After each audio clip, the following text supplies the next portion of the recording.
Hello दोस्तों, आज हमारा चैप्टर 35 है जो वायुमंडलीय दाब और गतियाँ एवं पवनें हैं।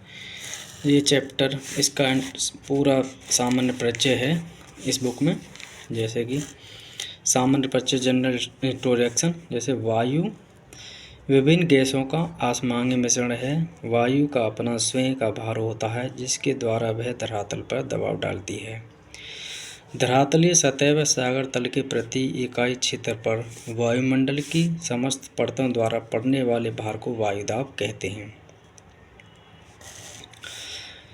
वायुदाब सागर तल पर सर्वाधिक होता है। यहाँ 1 वर्ग सेंटीमीटर अनुप्रस्थ काट वाले वायु स्तंभ का भार लगभग 1 किलोग्राम यानी कि 1034 ग्राम होता है। वायुदाब मापने की इकाई मिलीबार तथा इसकी अंतर्राष्ट्रीय मानक इकाई पास्कल है।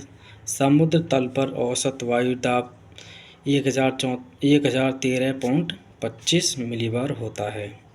इसको साधारण वायुदाब मापी मरकरी बैरोमीटर 14 बैरोमीटर ने द्रव वायुदाब मापी बैरोग्राफ अथवा माइक्रो बैरोग्राफ से मापा जाता है। ऊंचाई में वृद्धि के साथ साथ वायुदाब में गिरावट आती है। इसका प्रमुख कारण पृथ्वी का गुरुत्व बल है, जिसके प्रभाव से पृथ्वी के धरातल के पास की वायु अधिक सघन होती है जबकि ऊपरी भाग में विरल होती जाती है। हवाएं उच्च वायुदाब वाले क्षेत्रों से निम्न वायुदाब वाले क्षेत्रों की ओर गतिमान होती है। क्षैतिज रूप से गतिशील इन हवाओं को पवन कहते हैं। मौसम के सभी तत्व जैसे मेघ, वर्षा, आंधी, तूफान तथा पवनें आदि वायुदाब द्वारा नियंत्रित होती है। वायुमंडलीय दाब का वितरण सागर तल से ऊंचाई, वायुमंडलीय तापमान, पृथ्वी का घूर्णन, जलवाष्प, वायुमंडलीय तूफान आदि द्वारा नियंत्रित होता है।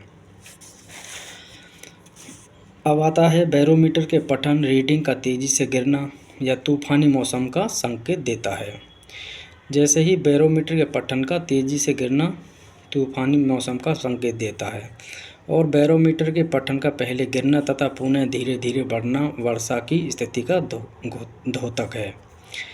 बैरोमीटर के पठन का लगातार बढ़ना प्रति चक्रवाती अर्थात साफ मौसम का संकेत होता है। समदाब रेखा आइसोबार्स सागर तल पर समान वायुदाब वाले स्थानों को मिलाने वाली काल्पित रेखा को समदाब रेखा कहते हैं। धरातलीय सतह पर वायुदाब के क्षैतिज वितरण का अध्ययन समदाब रेखाओं के माध्यम से किया जाता है। समदाब रेखाओं की परस्पर दूरियां वायुदाब में अंतर की दिशा और उसकी दर रेखा को परस्पर दूरियां वायुदाब में अंतर की दिशा और उसकी दर को दर्शाती है, जिसे दाब प्रवणता कहते हैं। जहां समदाब रेखा आसपास हो वहां दाब प्रवणता अधिक व समदाब रेखा के दूर दूर होने से अधिक से दाब प्रवणता कम होती जाती है। इस अंतर के कारण जो बल उत्पन्न होता है वह हवा में क्षैतिज गति उत्पन्न करता है। इसे वायुदाब प्रवणता बल कहते हैं। इसकी इकाई मिलीबार होती है। इसको बैरोमेट्रिक ढाल भी कहते हैं। वायुदाब प्रवणता जितनी अधिक होगी पवनों की गति उतनी ही अधिक होगी।